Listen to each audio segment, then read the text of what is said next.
Hola, en este nuevo video vamos a hablar sobre una nueva técnica para hacer sintonización de un lazo de control. Entonces, este caso será la técnica de lugar de raíz o más conocida como Rod Locus. Entonces es una técnica que consiste en graficar las raíces de la ecuación característica cuando una ganancia o cualquier otro parámetro del lazo de control cambia. La gráfica que resulta nos permite determinar a simple vista si la raíz cruza al lado derecho del plano S, es decir, si tiene una raíz positiva, lo cual nos indicaría que este lazo será inestable. Entonces, si recordamos, cuando las raíces son positivas, serán inestables.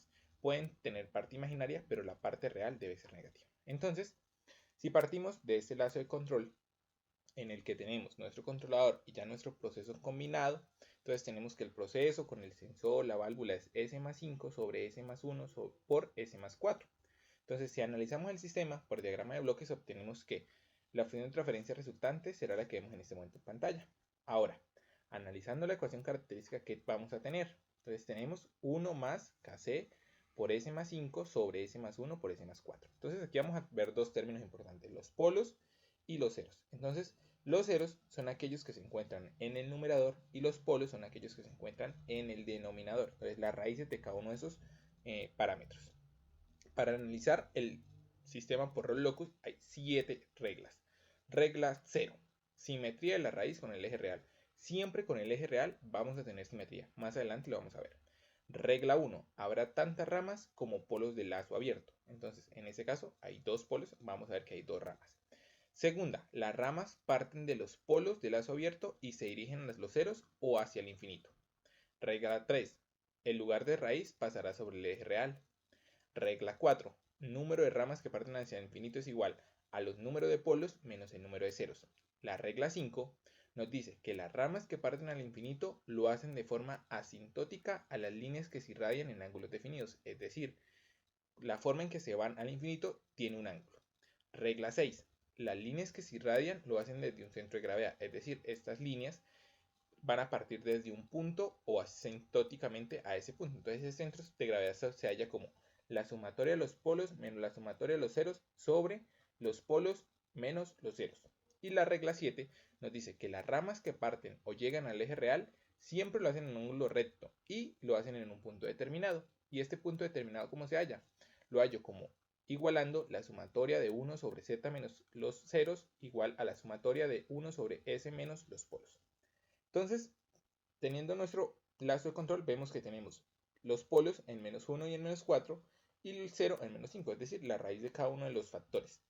Entonces, si llevamos ahora esta ecuación característica y hallamos las raíces, vamos a obtener que la raíz 1 y 2 será igual a menos kc más 5 más o menos la raíz cuadrada de kc más 5 al cuadrado menos 4 veces la primera por la tercera sobre 2. Entonces ahora si tenemos en nuestro diagrama el eje real y el eje imaginario, pues vamos a dibujar primero los polos y los ceros. Entonces los polos estaban en donde? Menos 1 y menos 4 y el 0 estaba en menos 5. Entonces hay que recordar que van a partir las ramas desde un polo y van a llegar a un 0 o van a ir al infinito.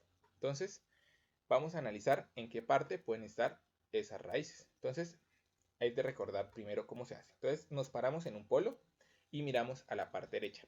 Si hay un número impar de polos o ceros, habrá raíz. Entonces en este caso menos 1, miramos a la derecha, no hay nadie, no va a haber raíz. Nos paramos en menos 4, hacia la derecha hay un polo, es decir, entre menos 4 y menos 1 habrá lugar de raíz. Entre menos 5 hay 2, ya no es impar. Por lo tanto, entre menos 5 y menos 4 no habrá lugar de raíz. Y ahora si nos vamos al infinito, vemos que a la parte derecha hay 3, es decir, habrá lugar de raíz. Entonces ahora vamos a aplicar las reglas a nuestro proceso. Entonces primero, las ramas que van al infinito, en este caso serían 2 polos menos un 0 igual a 1. Entonces una rama se va al infinito. El ángulo asintótico, si calculamos k sería n menos 1 sería 0, entonces k0 igual a un ángulo de 180 grados. Entonces se va a ir al infinito con un ángulo de 180 grados. Y el centro de gravedad será igual a 0, es decir, desde 0 en el eje real se va a empezar a desprender el eje de gravedad, el centro de gravedad. Entonces ya con estos datos vamos a ver de qué manera vamos a poder graficar el nuevo sistema. Ahora lo siguiente es analizar cómo llegan las raíces a el eje real. Entonces igualamos 1 sobre s menos los ceros igual a la sumatoria de 1 sobre s menos los polos. Si hacemos todos los cálculos, vamos a encontrar una ecuación cuadrática que al despejar las raíces vamos a tener dos puntos, menos 3 y menos 7. Entonces vamos a graficar esos puntos. Entonces tenemos menos 3 y menos 7. Entonces en este caso, ¿qué pasa? Desde menos 3 salen las ramas y llegan hasta menos 7. Entonces, y tenemos el centro de gravedad relacionado por un cuadro en azul. Entonces el centro de gravedad era 0 y a partir de menos 1 y desde menos 4 las ramas se van a dirigir a 3, salen del eje real, pasan al eje imaginario y real combinado y finalmente llegan al menos 7. Entonces, ¿qué vamos a hacer ahora? Pues vamos a analizar qué puntos va a tener esas ramas. Entonces, vamos a analizar KC desde 0 hasta 9. Entonces, si reemplazamos en las raíces KC por 0, 1, 2, 3, 4, 5, 6, 7, 8 y 9, obtenemos los valores que vemos en este momento. Entonces, ahora, ¿qué es lo siguiente? Graficar esos valores en el plano S que ya tenemos. Entonces, vemos que unos tienen parte real y parte imaginaria. Entonces, si graficamos, vamos a obtener una respuesta como la que vemos en este momento, una especie de óvalo. Entonces, vemos tanto la parte real que tiene cada uno y la parte imaginaria que tenía cada uno de los puntos dependiendo de cada cassette. Entonces, aquí ya vemos un poco mejor cómo van a ser esa rama. Entonces, vemos que van a partir desde menos 1 y menos 4, se van a ir ya sea por la parte imaginaria positiva o imaginaria negativa y van a llegar a 7.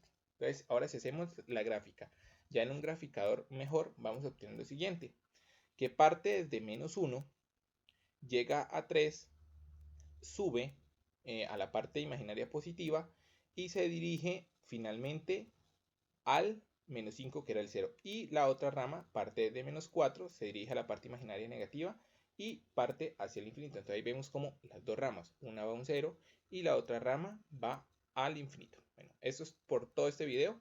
Espero que hayamos aprendido mucho. Nos vemos en una próxima oportunidad.